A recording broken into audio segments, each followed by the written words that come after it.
good evening and welcome to our special program as we're counting down towards the May 14 general elections. I'm Nat Woodnat. I'm Tulip Nak Sumphoplao. And tonight we'll begin the program with who is actually leading the polls at the moment, even though it doesn't really determine who's going to be the winner of the elections, but it can sort of determine who is actually popular at the moment as well as the party. So based on the latest opinion poll that was conducted by NIDA poll, or the National Institute of Development Administration, Pheu Thai Party's Pathongthai Shinawat is the favorite candidate for Thailand's next prime minister.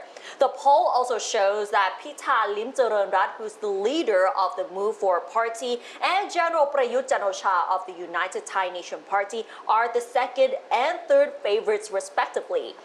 NIDA poll gathered the opinions of 2,000 people across the country aged over 18 with different educational backgrounds, careers, and income levels between April 3rd and the 7th.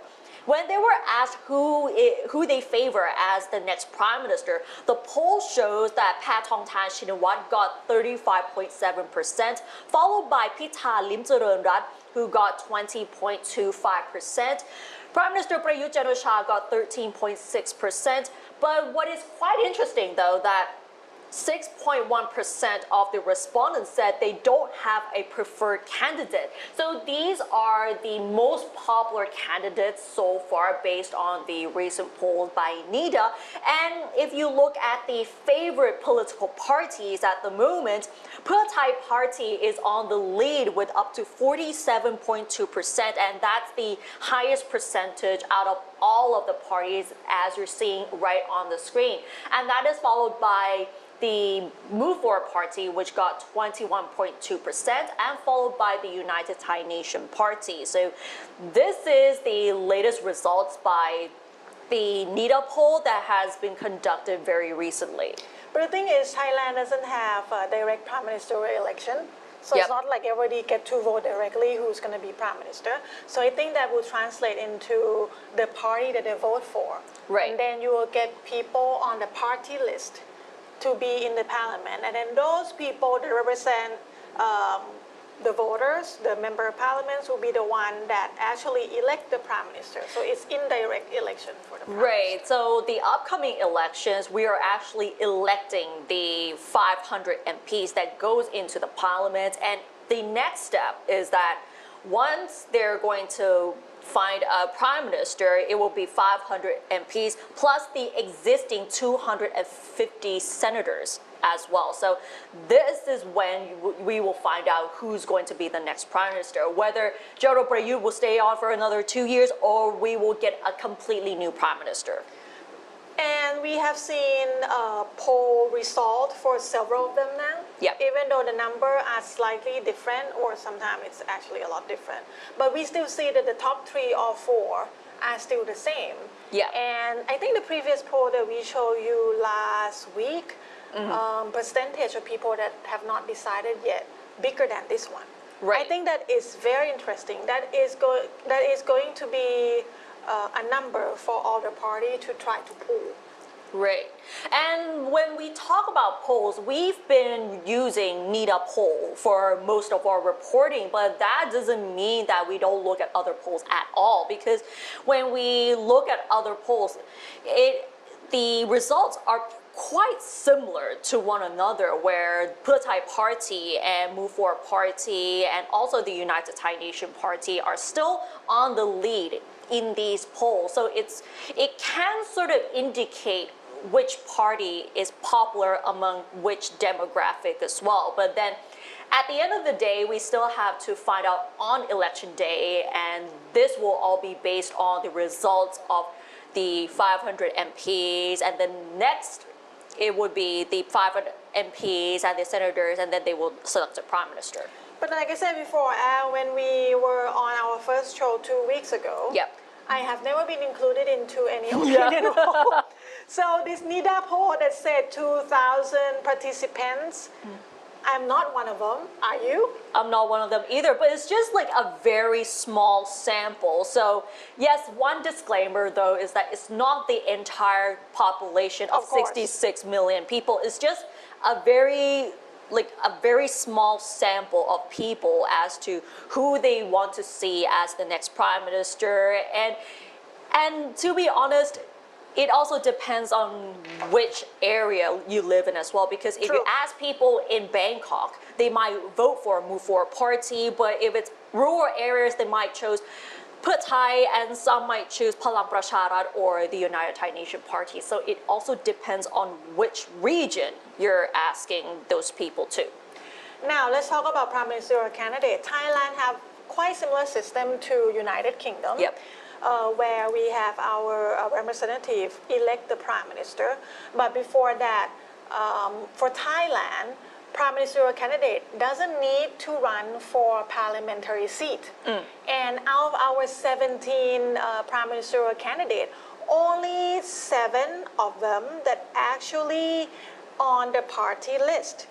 In this year's general election, only 6, not 7. Only 6 out of 17 prime ministerial candidates are also running for parliamentary seat. Among them are Pita Limjaroenrat from the Move Forward Party, Prawit Wongsuwan from Palang Pracharat Party, and Anutin Charnvirakul from Phum Chai Thai Party. Other candidates are not running for member parliament seats and have only registered as candidates for prime minister, include Paetongtarn Shinawat Setha Thavisin from the Pheu Thai Party and Prayut Chan-o-cha from the United Thai Nation Party. The Thai electoral system does not allow voters to elect prime minister directly. The people vote for the House of Representatives, then those MPs vote for the prime minister, similar to the system in the UK. There was, however, a decade in Thai political history when the prime minister also had to be a member of parliament.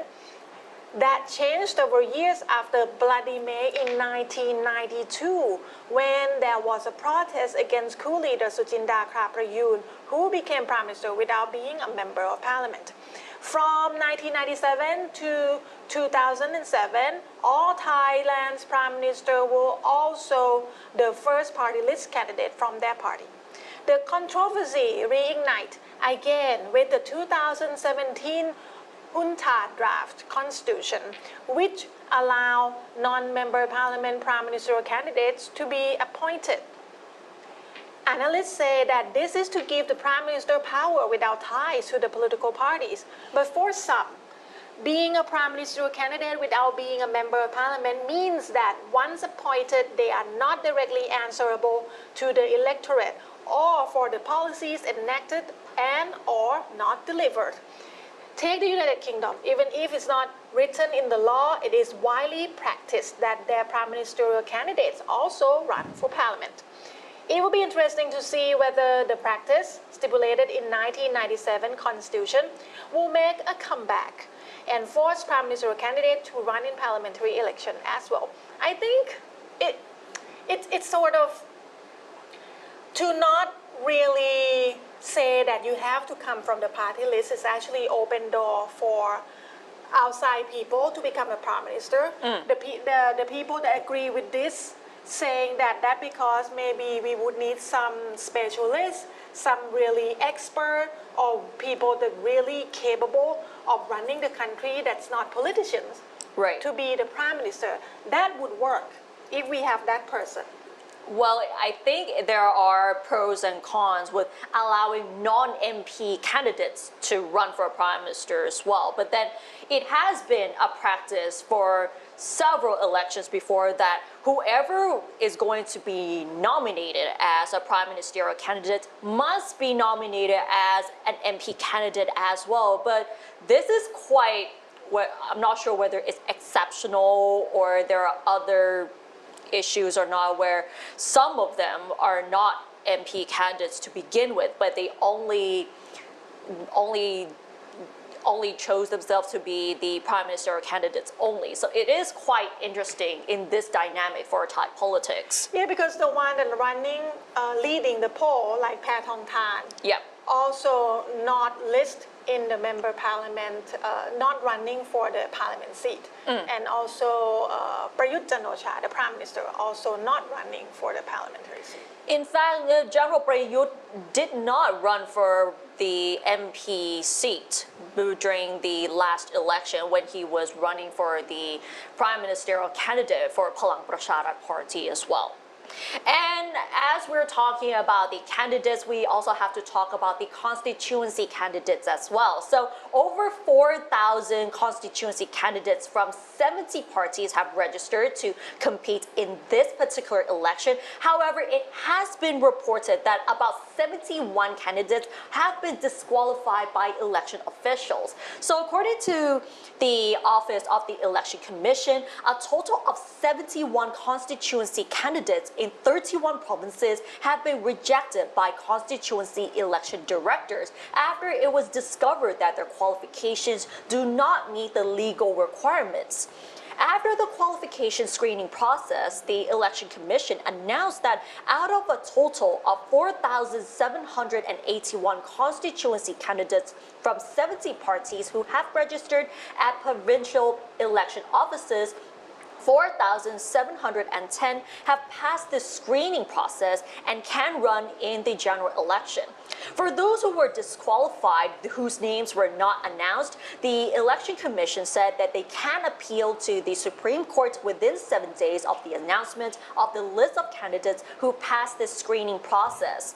Candidates or voters who have evidence that any of the successful constituency or party list candidates may not be qualified to run in the election can lodge a petition with the Election Commission's office in the case of party list candidates or to their respective provincial election office within 7 days of the announcement of the list of the successful candidates. So there is a channel for people to actually submit a petition for those who are not qualified to be the constituency candidates as well. Now let's talk about policies. We try to compare policies from each parties in different aspects or different, in different issues. In different issues. First of all, today we're going to talk about issues that related to elderly, old people, how we take care of them, whether we provide them welfare or not. And these are the policies from the parties that they are trying to woo elderly people in Thailand. So according to the Department of Older Persons, there were almost 12,700,000 elderly people in Thailand, and that accounting for 19.21% of the total population. And it is estimated that the number will increase by 1 million each year. That is a lot. Now we take a look at the policies that each party has proposed to attract the elderly voters. We begin with Palang Pracharat Party, where it announced that there will be increase its allowance for the elderly, 3,000 baht per month for people aged 60 to 70, 4,000 baht per month for people aged 70 to 80, and 5,000 baht per month for those who are over 80. The United Thai Nation Party also proposed 1,000 baht per month for all elderly people. It also proposed to build more care centers for the elderly, recreation centers in communities, as well as tax cuts for companies which hire elderly people. Phum Chai Thai Party policies include free life insurance coverage for everyone who is over 60 years old. These includes the right to borrow 20,000 baht from the state to start a career and 100,000 baht for their families in case they die. And meanwhile, Pheu Thai Party's policy is the continuation of its 30 baht universal healthcare program introduced by its predecessor, Thai Rak Thai Party. So the program will be improved to cover all diseases so elderly people can get medical services at the nearest hospital without having to wait in a long queue. But for this case, only an ID card is needed and the services will be free of charge. The move for party's policy is to increase allowances for elderly people to 3,000 baht per month by 2027. The welfare allowance for low-income earners will also be increased immediately. Bedridden patients will receive an allowance of 9,000 baht per month to be paid from the Fund for Elderly People. At the same time, Thai Party proposed its pension policy where 3,000 baht per month will be given to all elderly people, with the first batch of 5 million who do not have enough income to make a living to receive the allowance in the first phase. A free healthcare program will also be provided for all elderly people. There will also be a voluntary and mandatory savings program to urge people to start saving while they are young. The Democrat Party proposed to extend the retirement age beyond 60 years of age, to readjust the health insurance systems to have the same standards in providing care for the elderly, and imposing a compulsory retirement savings policy. The Chhat Pathana Kla Party proposed 500,000 new jobs for the elderly population, as well as providing 50,000 baht each to renovate houses for the elderly and the handicapped. Chhat Thai Pathana Party also proposed more jobs for the elderly population so that they can earn income, as well as giving allowance of 3,000 baht per month for the handicapped. It's of course people over 60 years old, a lot of them, I would say majority of them, capable to work, and they're like well experienced. Their expertise is uncomparable to the younger ones, but not all of them can work, and we cannot ask them to work until they die.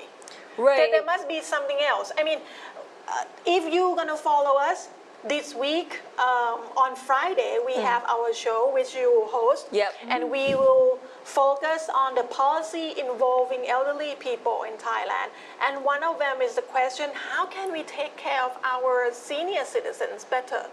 It's involved money. We need a lot of funding, but we don't have that much money. I mean, all these policies sound nice, but where are we going to get money from? Is there other ways that we can take care of them? Of course, the funding to use for these policies, it will be a big amount of budget when we use for the pension policies and to improve all of these services for the elderly people, considering that Thailand has already entered the aging society already, and it will become a super aging society in the next few years. And the problem is that the infrastructure and the policies and the measures to help these people are still insufficient. And it's interesting that there are still many elderly people who are still willing to work, but then there are still other problems. If you do not have the best health care or even a good quality infrastructure, there's no way that they could live their lives comfortably as well. And another issue that has been brought up aside from the aging society is environmental issues. And recently, some of the parties have proposed certain measures that they would come up with if they win the general election. So starting with Professor Dr. Narumon Pinyosinwat of the Palang Pracharat Party, she said that the environmental policies are part of their security plans, including energy and food security and security of the quality of life, as every policy must take into account the impact on the environment. As for Bangkok, there are myriad environmental problems from garbage and flooding to water and air pollution, adding that there must be a master plan to address all of the problems at their roots. Citing the PM 2.5 pollution, she says someone suggested internal combustion powered vehicles with electric vehicles will help solve the problem. However, the air pollution cannot be resolved by just switching to electric vehicles, because there are other factors which contribute to air pollution, such as the industry and the behavior of consumers. Meanwhile, Dr. Dedrat Sukkamnert of the Move For Party emphasized the lack of early warning systems for natural disasters such as flooding, drought, and even air pollution.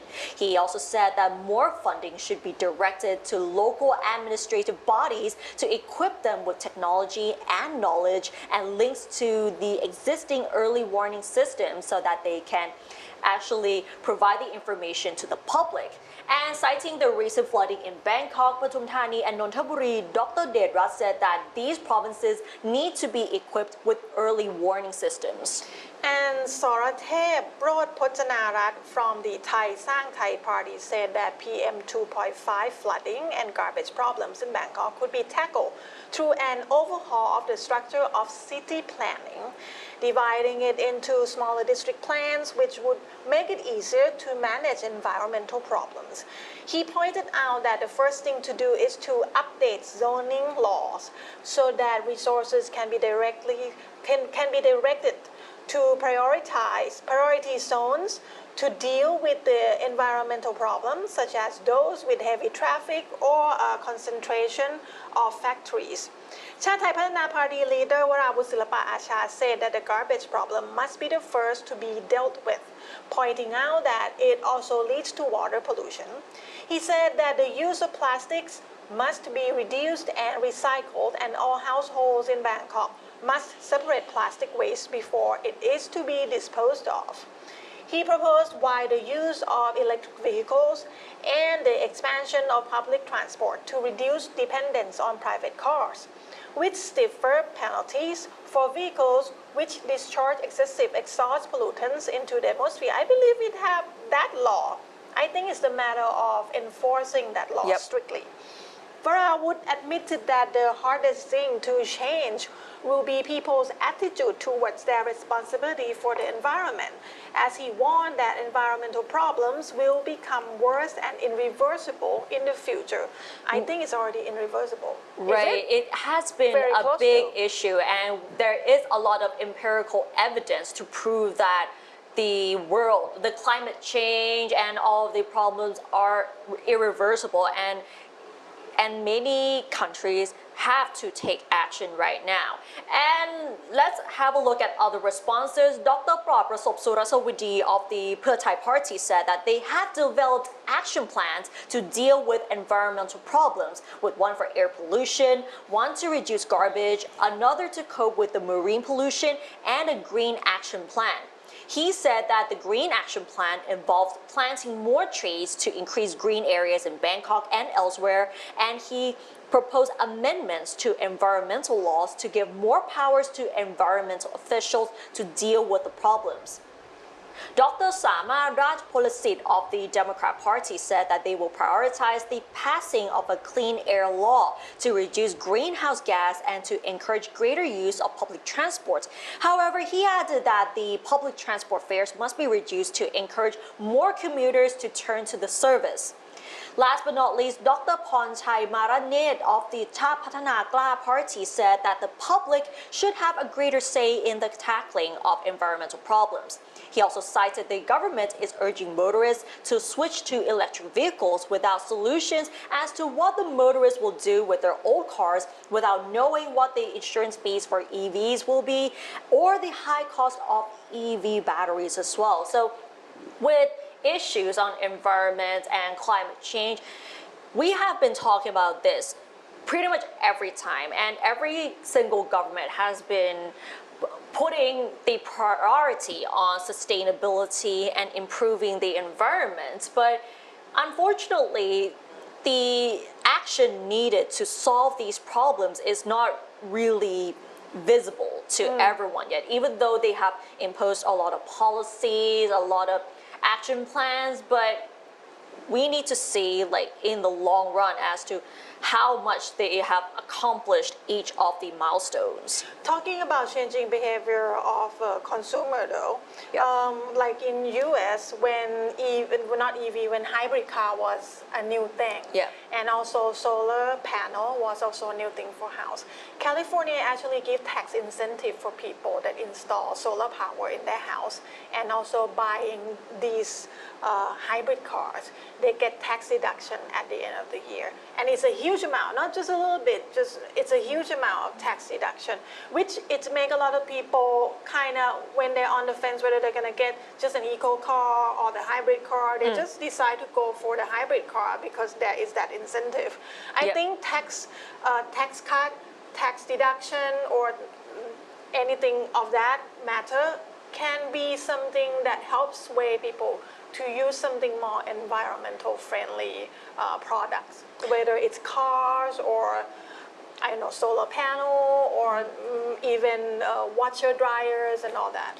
And even though there are many options that we can choose from in order to protect the environment and to make actually to contribute to reducing climate change and that kind of stuff. But when it comes to another issue, which is public transport, there are still many problems in Thailand, especially with the buses. The buses are still really old and they still use the same type of fuel.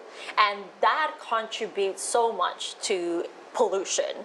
And if we want to urge people to use public transport a lot more, the quality of these vehicles should be up to standard and should be eco-friendly as well.